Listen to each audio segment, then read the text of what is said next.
pada saat saya bertemu dengan pengusaha, awalnya terjadi cerita atau rumors bahwa ya kalau Pak Ganjar dengan Pak Mahfud jangan-jangan ini dilibas semuanya ini. Lalu kami mengkonfirmasi kepada para pengusaha, benarkah kejadian itu, benarkah perasaan itu yang Anda rasakan? Halo, selamat siang, kembali dengan saya Alvin Lim di Quotient TV.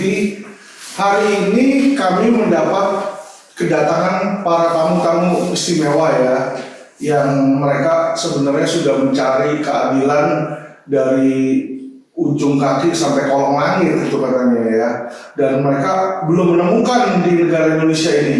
Mari kita perkenalkan, boleh tolong diperkenalkan ini siapa ya yang pada datang ke kantor LQ hari ini?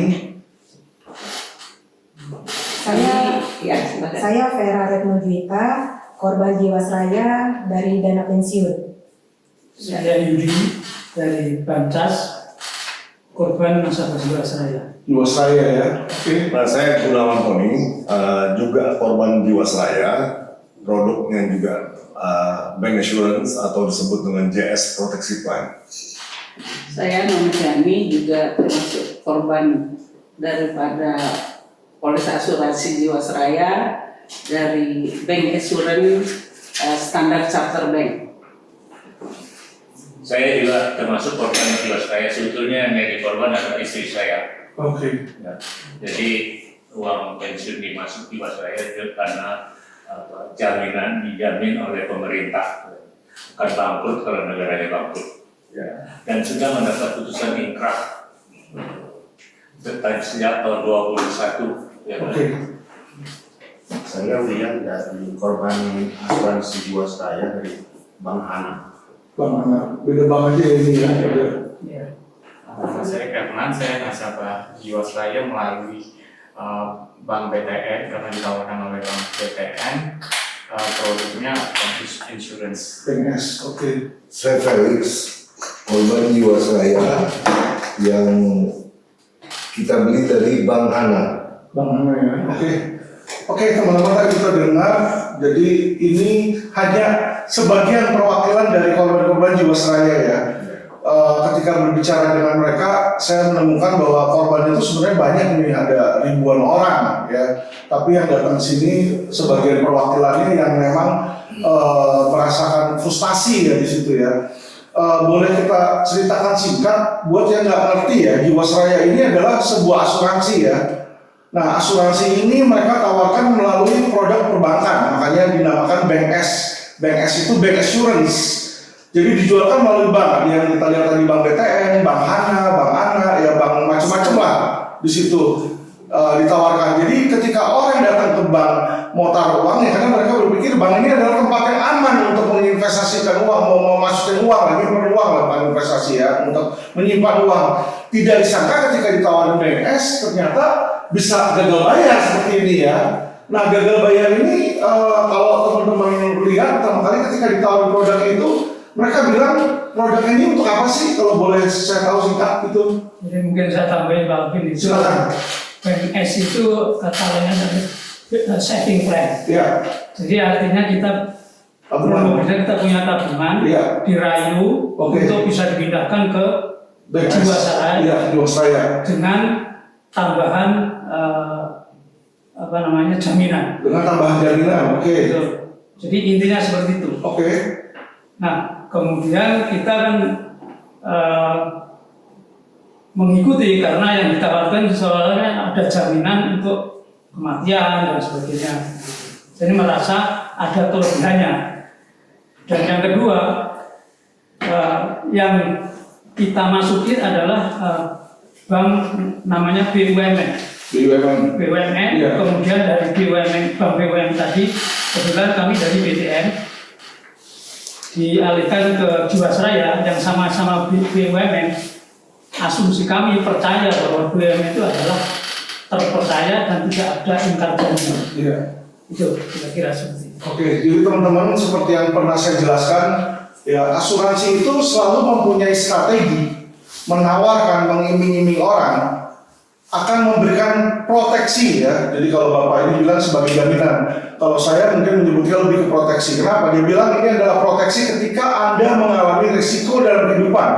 Risiko kehidupan itu bisa jadi sakit, bisa jadi meninggal, bisa jadi kecelakaan, maupun risiko tua. Itu juga risiko dalam kehidupan ya. Ketika orang tua itu membutuhkan dana untuk pensiun, teman-teman. Jadi mereka ini menawarkan sebuah produk perlindungan yang dimana kalau terjadi risiko tersebut, dana ini, uang ini bisa dipakai di situ ya.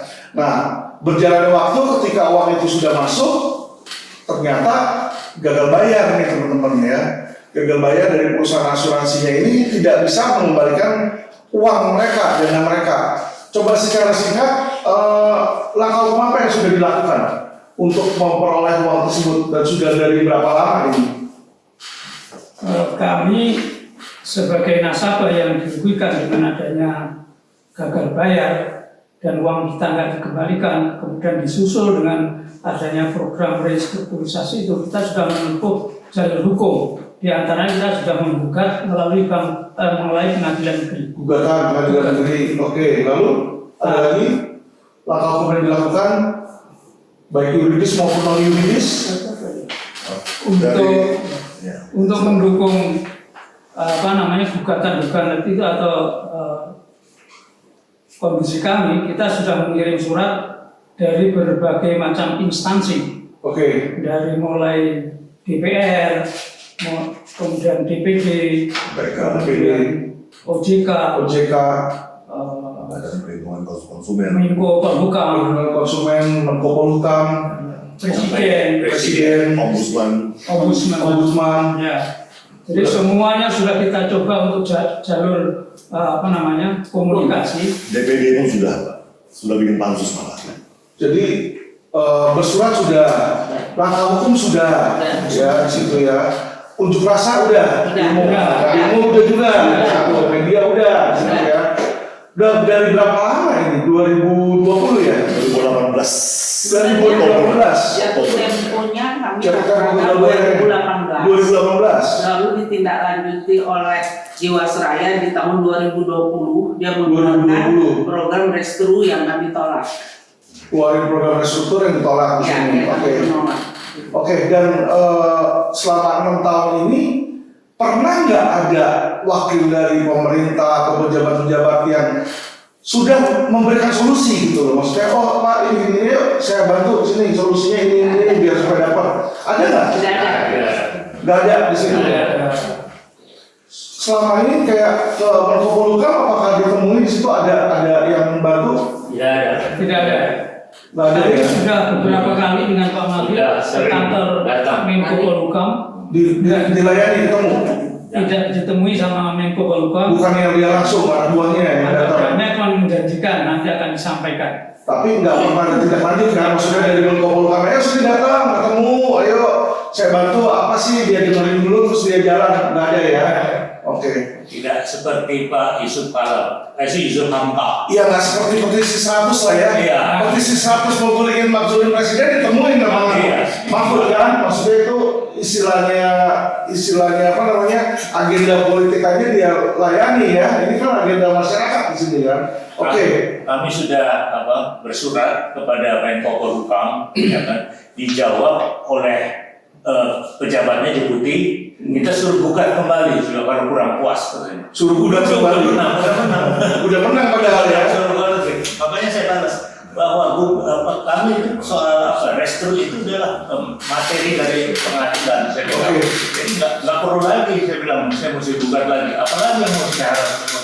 Dan satu hal yang mau dipoin sama masyarakat yang bikin saya terkaget-kaget teman-teman, gugatan pengadilan mereka ini sudah menang di pengadilan, benar Pak? Ya, jadi udah ada putusan pengadilan yang menyatakan harus bayar Pak.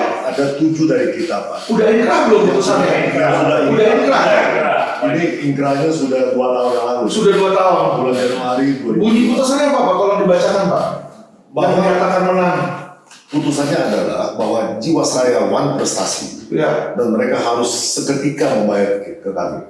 Seketika membayar ya di situ ya. Setelah itu pun kami bersurat ke mereka, pengacara juga kirim somasi, Oke. tapi semuanya orang bilang dibebekin tanpa ada respons dari mereka. Jadi ada putusan pengadilan, tetapi ini ada oknum pejabat pemerintah yang tidak mau menjalankan ya. Nampaknya begitu. Nggak pernah hati ya di sini ya. Padahal yang harusnya mengganti rugi di sini pemerintah ya. Kalau setahu saya Jiwasraya ini punya BUMN bukan sih? Ya, Ya kan bukan punya swasta kan? Nah punya negara. Kami ikut juga karena dia BUMN. Iya. Nah, selama jualan itu mengatasnamakan bahwa ini perusahaan negara, jadi nggak mungkin bangkrut. Iya. Selama negara masih ada, Serem ya Pak ya. tidak akan bangkrut. Tapi kenyataannya tidak melayani kita sebagai warga negara sesama yang lain. Serem ya kalau saya lihat ini serem teman-teman. Coba ya dibayangkan teman-teman ya kalau teman-teman menjadi ke mereka. Dan mungkin satu hal yang paling perlu untuk masyarakat ketahui, apa Pak dampaknya ketika uang ini tidak dibayarkan kepada teman-teman? Dampak baik dalam keuangan, keluarga ataupun apa? Biar pemerintah tahu karena saat ini Pak, mohon maaf, pejabatnya lagi sibuk cawapres Pak. Jadi minimal biar dia tahu ini penting loh karena mempengaruhi kehidupan kalian. Harus kasih tahu. Kalau mereka nggak tahu mereka pikir apa-apalah nunggu lagi setahun gitu kan. Coba kira-kira dampaknya apa biar masyarakat tahu. Jadi saya korban nasabah dana pensiun anuitas. Iya. Salah satu yang memang saya ngikutin dana pensiun di Jiwasraya karena peraturan pemerintah sama Undang-Undang Nomor 92 tahun maaf saya baca ya sama PMK tahun 50 tahun 2012 dan Undang-Undang Nomor 11 tahun 1992. Nah, jadi saya dipaksa untuk memberi anuitas di Jiwasraya tahun 2018. Pada 2018 itu di bulan April saya beli, Oktober sudah gagal bayar. Jadi pada saat itu karena kita juga awam, tidak tahu, akhirnya kita terjebak karena tidak ada kejujuran dari pihak Jiwasraya ketika kita pindah. Dan karena ini anuitas hanya ada di BUMN Pak, dan kita nggak punya pilihan di DPLK swasta seperti Allianz saat itu. Iya. Ketika terjadi gagal bayar 2018, kami yang dana pensiun tetap dibayar. Iya. Karena saya nanya sama marketing saya waktu itu, ini bagaimana gagal bayar Bancas kami? Kenapa? Oh tidak Bu, dana pensiun dilindungi. Oke, terus dibayar bulanan uang pensiun saya sampai Januari 2021. Februari 2021 cut. Saya bingung kok nggak ada, saya kan untuk dia ya Pak. Iya. Mulailah saya, 1 bulan, 2 bulan, nggak ada kabar juga dari Jiwasraya. Iya. 3 bulan nggak ada kabar, saya datangi Jiwasraya di Tangerang. Di situ saya baru tahu harus tanda tangan surat restru. Saya diberikan, saya baca dulu, ternyata saya dikurangi 42%. Oh, diskon 42%. Diskon 42%. Potong. Nah, kalau saya ikut restru, saya dikurangi total ya, Iya. 42%. Per bulannya jadi kurang. Iya. Dan dipindahkan ke IFG. Oke. Saya harus ikut itu. Kalau saya ikut itu, yang tadi 3 bulan belum dibayar, itu akan dibayar tapi dicicil juga. Jadi nggak langsung dilangsung. Iya. Saya menolak dari awal. Iya. Itu sudah saya sampaikan kepada surat yang saya berikan kepada Pak Presiden. Oke, sudah ada surat yang Ya. kepada Bapak Presiden, Bapak Presiden langsung Pak Jokowi. Ya. Oke, Di lalu situ Disampaikan langsung ya? disampaikan langsung. Jadi saya menyampaikan ketika bertemu beliau di Jambi bersalaman tangan langsung. Jadi tidak melalui Dengan Pak Jokowi. Dengan Pak Jokowi. Saya juga bertemu langsung face to face teman-teman suratnya. ya. Teman-teman kan begitu diterima Pak Jokowi, apakah dibaca atau dikasih ke ajudan kita kan tidak Tidak tahu. tahu, iya. Yang penting sudah diterima. Sudah diterima. Ya, tetap tidak dibayar, tapi saya tetap berusaha. Walaupun saya dana pensiun, saya tua, tapi saya tuh di belakang saya banyak juga Iya. yang tua-tua yang mungkin harus diperjuangkan. Betul. Saya ngajak teman-teman kita ke DPD. Ya. Alhamdulillah kita diterima dan dijadikan pansus Jiwasraya sampai keluar resolusinya. Oke, ke DPD dibuatlah pansus Ya, Jiwasraya. Jiwasraya. Oke. For your information, Jiwasraya tidak pernah datang ketika dipanggil untuk diinterview atau diskusi Tidak sama. pernah hadir ya, mereka Tidak pernah karena hadir. hukum dipanggil oleh Ya. DPR Ya, kemudian di sini ada ditulis. tertulis di sini. Tapi Oke, ya, baik. kami sangat bahagia, kami sangat berterima kasih kepada Pak Lanyala karena sudah membantu untuk pansus Jiwasraya. Iya. Oke, saya terus berjuang melalui pengadilan. Iya. Terakhir saya kasasi. Oke. Di kasasi kita diminta untuk melalui arbitrase. Seperti itu, walaupun kami tidak ditolak gugatannya. Seperti itu, jadi ini kayak memulai dari awal, mungkin mirip seperti yang tadi Pak Mas Ren bilang. Iya. Disuruh kembali. Oke, jadi kami lelah juga sih sebenarnya. Capek ya. Capek. Saya akhirnya bikin surat ke Bapak Iwayan Diana, Direktur Pengawasan Khusus Asuransi dan Dana Pensiun, dan saya dipanggil ke gedung OJK. Oke. Saya bertemu langsung sama beliau, kita bicara ada mungkin hampir 1-2 jam.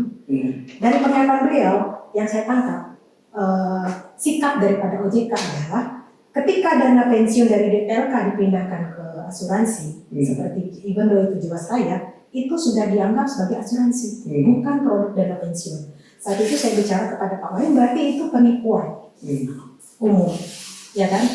Karena kalau memang dana pensiun, ya harusnya dana pensiun bukan asuransi. Betul. Itu totally different seperti itu. Karena kan memang saya mengetahui tujuan pemerintah mengeluarkan peraturan yang saya sebut tadi untuk melindungi, supaya ketika tua kami tidak jadi beban. Benar. Buat anak, buat keluarga. Tapi ternyata itu beda. Saya nggak tahu tujuan pemerintah bikin peraturan itu dengan apa yang mereka lakukan sekarang. Nah, jadi itu yang kami lakukan di luar yang saya pribadi ketemu sama beberapa orang, termasuk mereka yang lagi nyalek-nyalek ini sih Pak Alvin. Saya nggak usah sebut nama ya, beberapa yang nyalek tapi juga tidak ada. Dan lucunya lagi ketika saya berhadapan sama Jiwasraya di pengadilan, lawyer Jiwasraya adalah Bonyamin, yang mengaku dirinya sebagai pembela pemberantasan korupsi. Itu saya juga bingung. Lawyer Jiwasraya. Iya ini ada, saya juga bawa ini. Maki. Ya Maki. Ini ada. Jadi saya juga bawa hasil keputusan di situ Maki Bonyamin. Jadi saya juga bingung yang menyuarakan membela istilahnya itu masyarakat kok malah membela ya saya mohon maaf ya saya tahu Jiwasraya ada korupsi atau enggak, tapi nyatanya tidak membela kita. Jadi ya dengan uang itu hilang kan pasti ada kesalahan walaupun kelalaian sedikit pun Nah, pasti ada. kesimpulannya saya, kami sudah mencoba berbagai jalan, baik itu pribadi, baik itu secara berkelompok, tapi nyatanya semua jalan buntu. Iya. Makanya mungkin no viral no justice itu benar. Mudah-mudahan ini bisa menjadi viral, dan ingat kali ini terjadi pada kami. Tahun depan, 2 tahun lagi kita nggak tahu, mungkin terjadi pada bapak ibu semua. Pada siapapun yang menyerah ini. Mungkin juga sama saudara, bapak ibu dan lain-lain. Ingat, ini adalah negara yang harus melindungi negara, rakyat. Itu mungkin dari saya, Pak. Terima kasih Bu. Coba teman-teman tolong dibantu ya. Dampak apa, impak apa, kesulitan kesesaran apa yang dialami oleh para korban ini, teman-teman ibu-ibu nih, bapak-bapak, akibat gagal bayar ini maksud saya.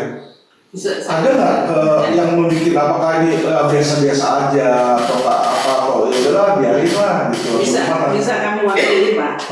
Kalau Bapak lihat kami di sini dalam usia semua pensiun.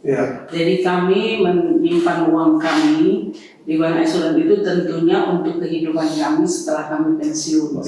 Nah itulah yang terjadi tahun 2018 Jiwasraya gagal bayar. Walaupun kami sebenarnya tidak tahu karena kami nyimpennya di bank, bank yang bekerja sama dengan Jiwasraya.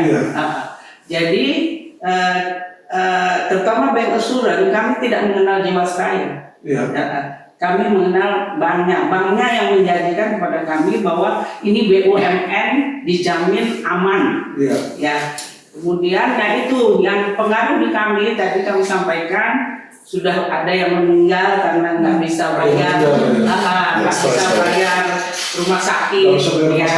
Ya, ke rumah saya juga termasuk pegawai yang pensiun di tahun 2018. Jadi uang itu memang saya siapkan untuk kehidupan saya setelah saya pensiun. Jadi terpengaruh ya otomatis Pak. Memang itu dari itu. Ini bisa dilihat usianya di atas 50 semua, 60 malahan ya. Jadi memang uang itu disiapkan untuk kehidupan selanjutnya dalam masa pensiun.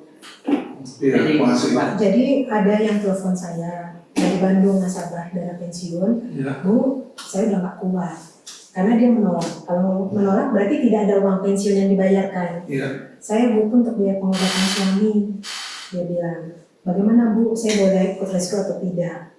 Saya bilang, Ibu, saya tidak dalam kapasitas melarang Ibu. Kalau memang Ibu butuh silahkan ikut rescue. Tapi kalau masih Ibu ingin berjuang bersama-sama dengan Ibu, Ibu kan ngambil perintah ikut. Cuma yang saya dengar, yang belakangan ini ikut rescue pun belum beres juga.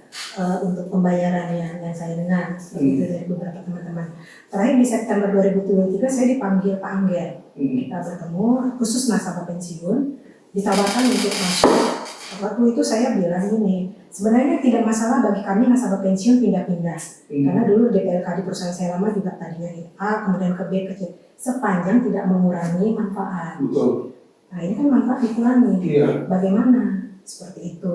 Dan lagi pula kami ini kan semua karena peraturan pemerintah, kok pemerintah tidak komitmen kepada kita rakyat yang taat. Kita pajak aja dikejar-kejar, saya bilang ini hak rakyat loh. Karena kalau kami di PLK tuh, Pak Alvin, kami tidak bayar premi nyicil, bulan balki itu dibayar di depan semua. Seperti itu. Jadi ada yang meninggal, uang santunan kematiannya tidak dibayarkan, itu disekarang.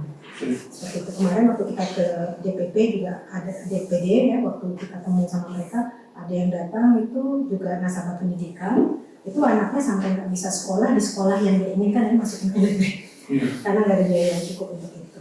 Baik Ibu, terima kasih banyak atas sharingnya.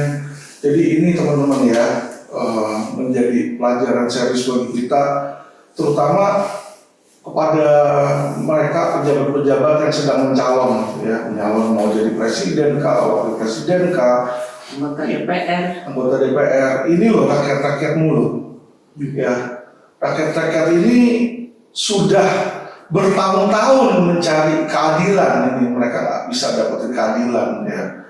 Seperti dibilang kalau bilang lapor polisi, proses hukum sudah proses hukum. Secara non formal kalau minta tolong kepada pejabat-pejabat tadi semua nama udah dibacain, ya kan, dari DPR, DPD, Ombudsman, OJK di situ ya, Menko Polhukam, itu udah semua didatengin. Kantor Presiden Muldoko juga kan. KSP, ya, jadi bisa dilihat teman-teman itu udah pakai lengkap udah didatengin ya. Terus masyarakatnya mau kemana lagi? Sama-sama presiden juga dikasih suratnya Pak. Bahkan kepada Bapak Presiden Jokowi juga udah langsung dikasih suratnya langsung nih, ya, ketika ketemu di Lampung gitu, di Jambi, ya. Jadi kalau menurut saya sih, kalau saya lihat usahanya sudah sangat luar biasa ya. Apalagi yang sangat membingungkan bagi saya, kok pelakunya adalah pemerintah. Kenapa saya bilang pemerintah? Karena ini punya BUMN. Uangnya uang BUMN, mereka setor masuk uangnya itu ke Jiwasraya yang notabene adalah milik BUMN 100%, ya, bukan milik swasta loh. Ya, jadi kalau ada penjahatnya ya orang-orang BUMN ini. Dimanapun itu harusnya, ya, kalau secara hukum ini harusnya pemerintah mengganti. Apalagi kalau udah ada putusan pengadilan, ya, putusan pengadilan menyatakan wajib segera membayar. Harusnya segera dong presiden ini perintahkan kepada Menko Polhukam, Menteri Keuangan itu bayar tuh buruan tuh, ya. Ini bukan sesuatu yang perlu disengketakan kayak dananya si Yusuf Hamka loh, yang jumlahnya masih ditanda tanya loh. Kalau ini kan udah jelas jumlah mereka masukin uang berapa, ada di situ. Dan ingat pada pemerintah dan pejabat-pejabat, ini uang yang dimainin ini uang darah loh. Kenapa saya bilang uang darah? Ini uang hasil jeripaya mereka untuk kehidupan mereka. Jadi ini bukan uang sisa yang dipakai buat investasi yang bisa hilang punya. Ini kagak. Ini mereka memang sadar tahu akan adanya hari tua dan mereka nabung buat ke situ. Jadi kalau ini dicuri, ini nyawa orang loh. Mainannya, taruhannya itu nyawa orang. Jadi saya minta ya kepada terutama Bapak Presiden Jokowi ya, Bapak masih ada 1 tahun lagi Pak.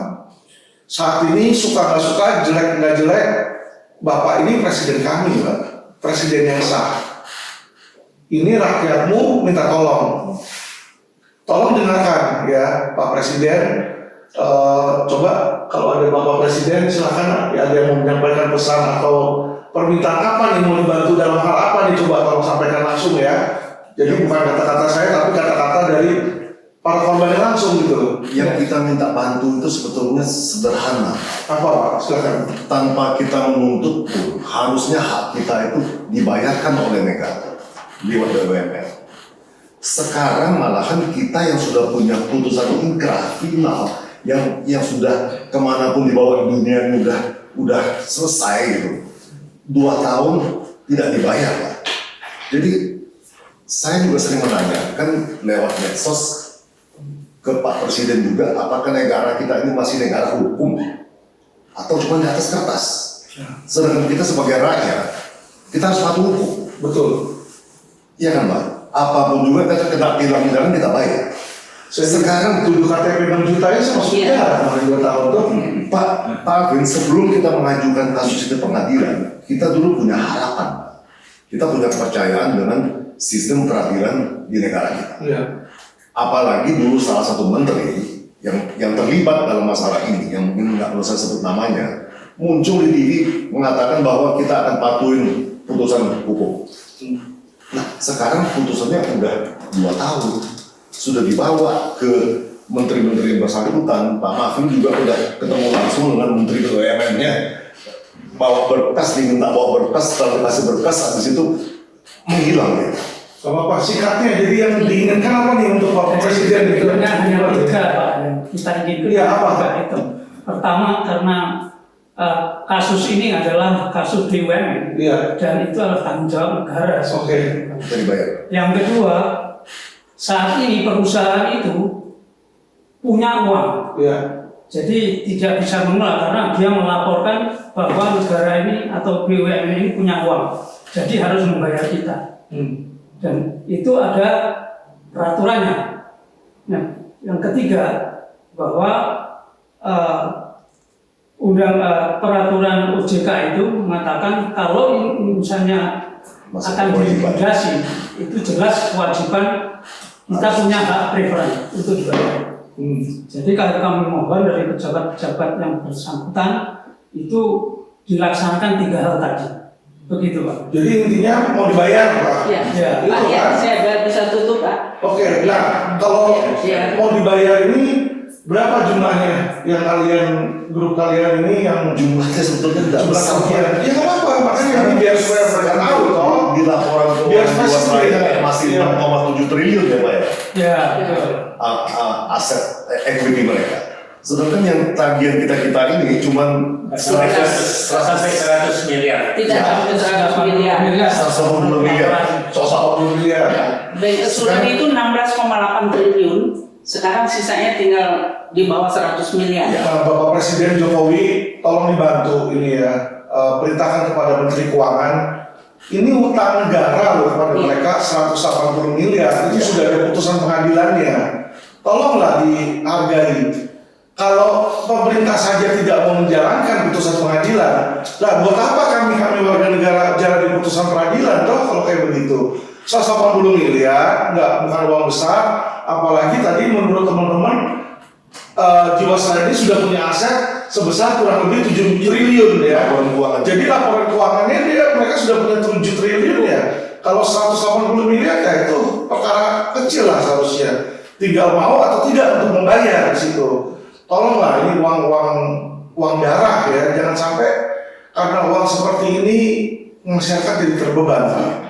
Ya, dan saya yakin Pak, kalau Bapak membantu masyarakat, kepercayaan mereka kepada Bapak, kepercayaan mereka kepada pemerintah, pasti akan berangsur-angsur membaik. Sangat betul. Saya yakin di situ.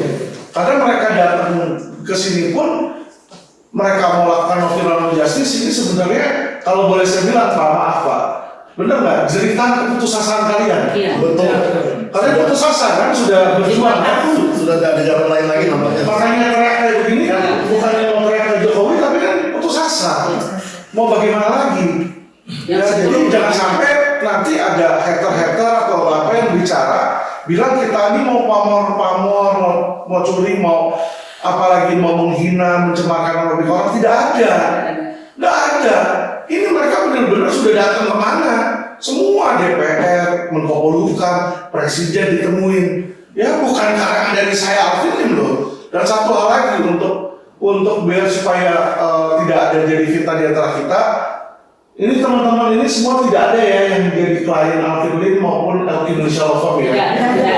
Jadi datang ke sini. Baru hari ini ketemu. Mau minta tolong ya. Iya. Jadi Bapak Presiden, Bapak Menteri, ya tidak ada keinginan Alvin Lim memperkaya diri sendiri. Jadi kalau mereka dibayar pun, Alvin Lim tidak dapat 1 sen pun. Tidak ada, karena kami bukan lawyernya. Ya, jadi Quotient TV, Alvin Indonesia Law Firm, Alvin Lim kita bantu mereka sebagai sesama manusia. Betul. Di situ nggak ada sebagai lawyer, saya dapat lawyer fee atau saya dapat sukses fee kalau dibayar berapa, saya dapat berapa, nggak ada. Tidak ada. Jadi tolong ya pada pemerintah, kalau saya aja bisa membantu mereka, orang yang saya nggak kenal, saya belum pernah ketemu sebelumnya, masa pemerintah yang didukung tidak mau? Ya karena ini mereka ini loh yang nantinya akan memilih loh, bukan cuma mereka loh, mereka punya anak, punya istri, punya keluarga, punya teman, nanti itu suara akan berbicara. Wah hebat loh Presiden Jokowi bantu saya, misalnya, oh hebat loh Menko Polhukam, ternyata saya ditelepon. Ya, Pak Menko Polhukam khusus untuk kepada Anda, Pak. Ya, Anda punya waktu menerima anggota petisi 100, Pak. Yang iseng-iseng mau memasukkan Jokowi, Anda kasih tahu caranya buat dapetin godong gini, Pak. Daripada kayak begitu, Pak, kenapa nggak Bapak terima mereka, dengarkan keluh kesah mereka, lalu Bapak berikan solusi kepada mereka seperti yang Bapak berikan kepada petisi 100.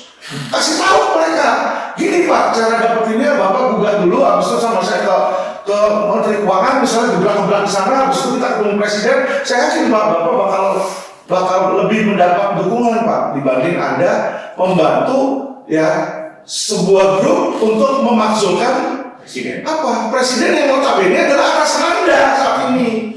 Anda dipilih sama dia kok Anda mau turunkan Presiden kok di situ, kan lucu Pak kayak gitu. Sedangkan Anda tugasnya sebagai Menko Polhukam, banyak masyarakat yang terbengkalai Pak. Ya, ini bukan tentang politik loh Pak Mahfud. Saya bicara kepada Anda bukan Anda sebagai cawapres Pak. Saya bicara Anda dalam posisi Anda sebagai Menko Polhukam. Ya, jadi sangat tidak etis Anda menerima orang untuk kepentingan politik Anda di mana Anda tidak mau menerima korban-korban masyarakat. Ya, jadi tolong Pak, hubungi mereka. Kalau ada nomor telepon salah satu perwakilan bisa tolong disebut biar supaya Pak Menko atau siapa dari pemerintah mau menghubungi. Ya. Jadi kalau mau hubungin silakan hubungi langsung. Ya, nama saya Mahir 0815 8500 8500. Nama saya udah famous di kantor Bapak. Sudah terkenal Pak. Udah ada yang udah nulis di situ ya. Email saya lengkap, semua lengkap. Tolong nih Pak, ya udah ada namanya Pak Mahir di situ. Ya. Tolong dihubungi. Ya, nggak usah langsung ke saya Pak. Kalau KLQ kan mungkin Anda bilang kan saya orang gila. Ya nggak usah apa-apa. Ke Bapak ini aja, kasihan loh mereka ini. Apalagi rambutnya udah putih seperti itu kan, dia butuh uang loh Pak untuk hari tua Pak. Ya, jadi tolong dibantu Pak Menteri, Pak Presiden, tolong dibantu. Semoga kalau Anda membantu ya pencapresan Anda, pencawapresan Anda itu berjalan dengan lancar dan Anda bisa menjadi penguasa yang bijak. Oke, terima kasih. Salam saya terakhir Pak. Silakan. Terakhir saya adalah bahwa restrukturisasi sudah selesai 31 Maret. Iya. Ya, sekarang Desember.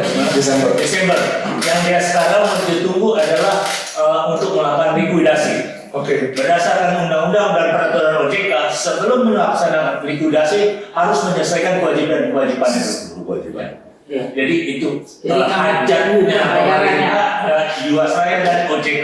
Berkali-kali saya masukkan di dalam Twitter. Ya intinya kan mau dibayar lah dananya. Ya. Jadi ya kita minta pemerintah bayar aja gitu. Susahnya apa sih? Mau bangun IKN puluhan triliun, orangnya banyak masyarakat nanti laporan kok. Saya nggak habis berpikir beneran, saya nggak habis berpikir sama pemerintah ini. Apa mereka terlalu canggih, tapi hati mereka terbuat dari baja karena mereka udah robot atau gimana? Kalau menurut saya sih agak hilang rasa kemanusiaan ya. Iya, betul. Ibu kota udah ada, membangun ibu kota baru, uangnya triliunan. Ini yang 189 miliar tadi akan dibayar, itu saya nggak habis pikir Pak. Ya. Bukan dibayar Pak, dikembalikan uangnya Pak. Iya. Begini Pak, sebagian dari kami ini kan masih ada yang masih proses hukum. Iya. Dan ada juga yang sama sekali tidak ikut karena keterbatasan biaya. Tapi intinya kita mempunyai hak yang sama Pak untuk dibayar gitu. Betul. Itu yang kita mau sampaikan. Terima kasih. Oke. Tanpa menunggu pun harus dibayar. Kita punya hak yang sama gitu. Siap. Saya bisa sedikit menutup buat Bapak Presiden Jokowi. Konsep bernegara adalah memakmurkan rakyatnya. Tapi kenapa tiba-tiba Bapak memiskinkan rakyat Bapak dengan mengambil uang kami yang hak kami sepenuhnya dari tahun 2018? Mohon kiranya Bapak masih mempunyai hati nurani untuk mengembalikan uang kami untuk biaya hidup kami selanjutnya. Saja Pak. Satu pesan lagi untuk Pak Menteri Menko Polhukam, bahwa kasus Jiwasraya ini sama seperti yang terjadi di Asabi. Tetapi Asabi kenapa diselesaikan tanpa merugikan nasabahnya, sedang kami ini dibikin susah seperti sekarang ini yang berlarut-larut penyelesaiannya. Begitu Pak. Baik. Oke Pak, terima kasih Pak. Ini keluh kesah dari masyarakat ya, ini dari luapan hati mereka. Sekali lagi Pak, mereka lakukan no viral no justice karena mereka ini adalah teriakan kefrustasian Pak. Mereka sudah berjuang yang mereka bisa, baik yuridis maupun non yuridis Pak. Ini secara putusan udah menang loh Pak, pengadilan loh Pak. Tapi pemerintah masih nggak mau jalanin. Jadi mau gimana lagi kalau mereka nggak teriak Pak di sini? Karena tidak ada pejabat yang buka hati mereka, buka pintu mereka, buka telinga mereka untuk mendengar Pak. Jadi masyarakat yang harus mendengar, masyarakat yang harus teriak. Teman-teman, para subscriber, teman sebangsa dan segenegara, kalian bisa membantu masyarakat ini. Ya, bantu viralkan video ini agar supaya didengar sama pemerintah. Ya, biar supaya mereka punya rasa malu, mereka punya kewajiban hati mereka bisa tersentuh ya di situ. Jadi tolong masyarakat bantu viralkan video ini. Terima kasih. Salam cerdas hukum.